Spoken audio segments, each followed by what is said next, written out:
On behalf of my family here and looking on, would you join me in thanking Donald Trump, Melania, and his entire family for the sacrifices that they are making to make America great again?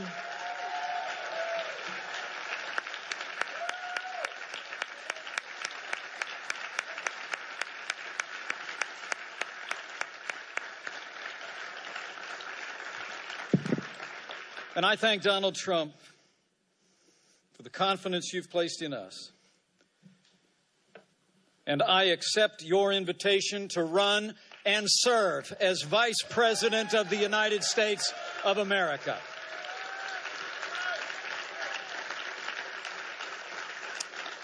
You know, I come to this moment deeply humbled, but with a grateful heart. Grateful to God for His amazing grace. Grateful to my wonderful wife, Karen, and our three incredible kids, Michael, Charlotte, and Audrey. And grateful to this builder, this fighter, this patriotic American who has set aside a legendary career in business to build a stronger America, Donald J. Trump. And let me say, having had the privilege to spend time with this man and his family out of the limelight, I know what all of America will soon know even better. These are good people. Donald Trump is a good man, and he will make a great president of the United States of America.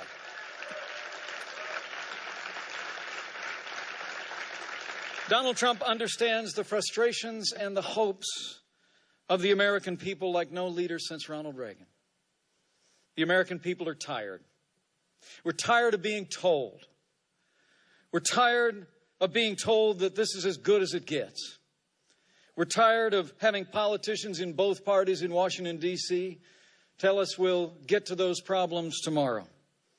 And as Ronald Reagan said, we're tired of being told that a little intellectual elite in a far distant capital can plan our lives better for us than we can plan them for ourselves. Donald Trump gets it, and he understands the American people.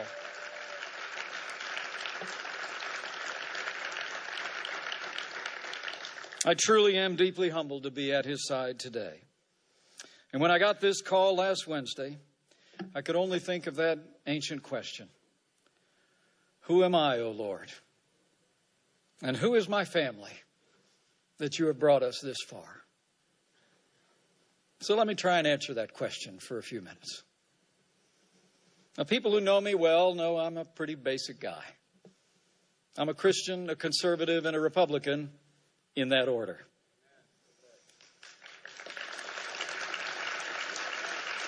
Now, while I currently have the privilege of serving the state that I love, I'm really just a small town boy who grew up in southern Indiana with a big family and a cornfield in the backyard. Like Donald Trump, my grandfather immigrated to this country. And in many ways, I grew up with a front row seat to the American dream. I watched my mom and dad build everything that matters: a family, a business, and a good name. The heroes of my youth were John F. Kennedy and the Reverend Dr. Martin Luther King, Jr. I actually started in politics in the other party. But when I came of age, I was inspired by the ideals and the eloquence of our 40th president, and I became a Republican. The most important thing in my life was that 31 years ago, I married the girl of my dreams, Karen Pence, who will make a great second lady of the United States of America.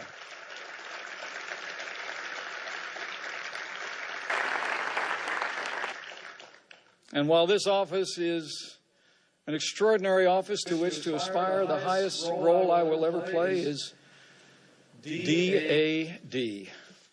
And I'm a proud father of a college student, a graduate turned writer, and a United States Marine.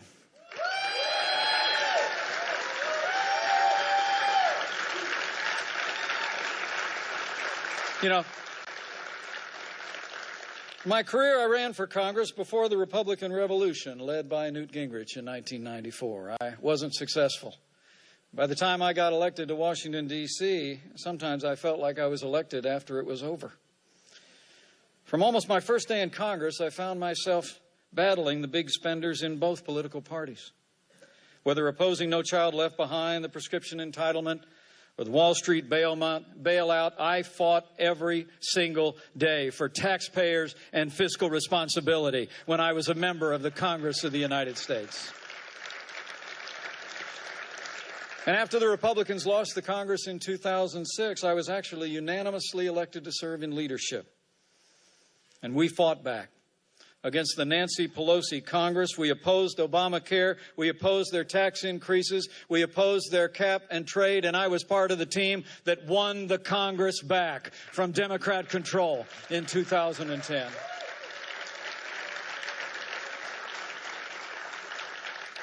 And all that happened before I went back home again to Indiana. But I want to say I answered this call for two reasons. First, because I know from firsthand experience that strong Republican leadership can bring about real change, just like we've seen in the Hoosier State. And secondly, because Hillary Clinton must never become President of the United States of America.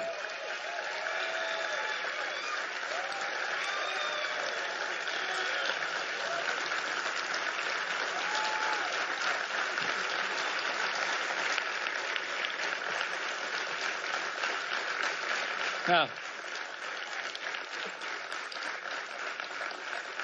on the first point, I know what I'm talking about. You know, in Indiana, we prove every day you can build a growing economy on balanced budgets, low taxes, even while making record investments in education, roads, and health care. We like to say Indiana's a state that works, and it does. Indiana works because Republican principles work every time you put them into practice.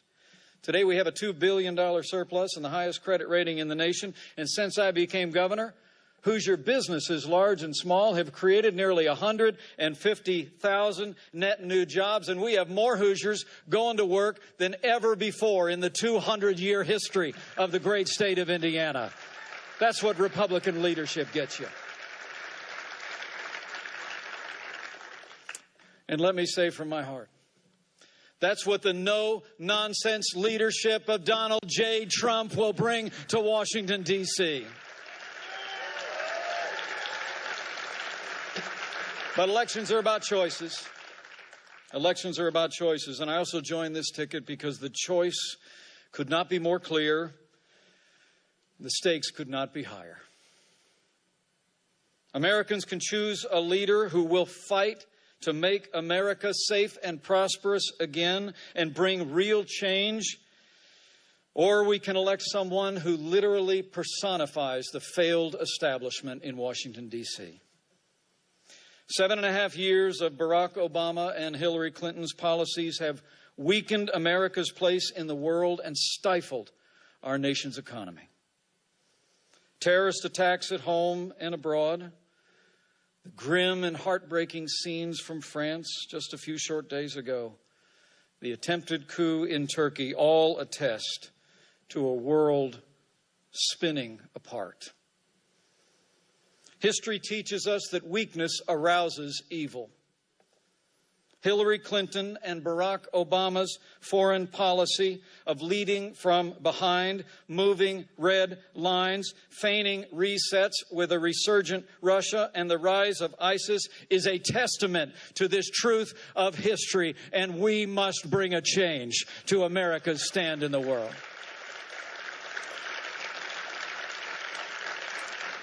We cannot have 4 more years apologizing to our enemies and abandoning our friends. America needs to be strong for the world to be safe.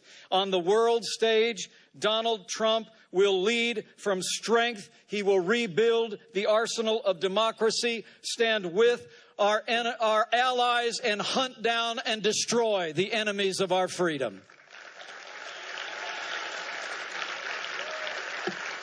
And at home, the choice is just as clear.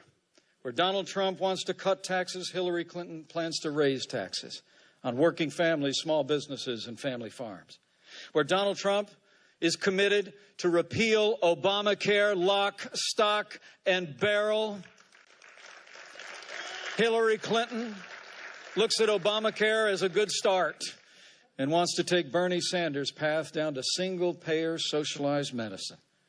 Where Donald Trump supports an all-of-the-above strategy and will end the war on coal, Hillary Clinton actually promised an energy plan that would close American coal mines and put coal miners out of work. Where Donald Trump wants to build a wall and temporarily suspend immigration from countries compromised by terrorism, Hillary Clinton plans to ignore the Supreme Court, reimpose executive amnesty, and would increase our refugee program by more than 500%. And where Donald Trump will appoint justices like the late Antonin Scalia, who will uphold our Constitution, Hillary Clinton will appoint Supreme Court justices who will legislate from the bench, abandon the sanctity of life, and rewrite our Second Amendment. To every American who shares our convictions, I say to you, join us. For the sake of our security, for the sake of our prosperity, for the sake of a Supreme Court that will never turn its back on our God-given liberties, let's come together as a party and a people and a movement to make America great again. And that day begins when Donald Trump becomes the 45th President of the United States of America. Thank you for the honor. Thank you for your support. And God bless the United States of America. There you have it, Indiana.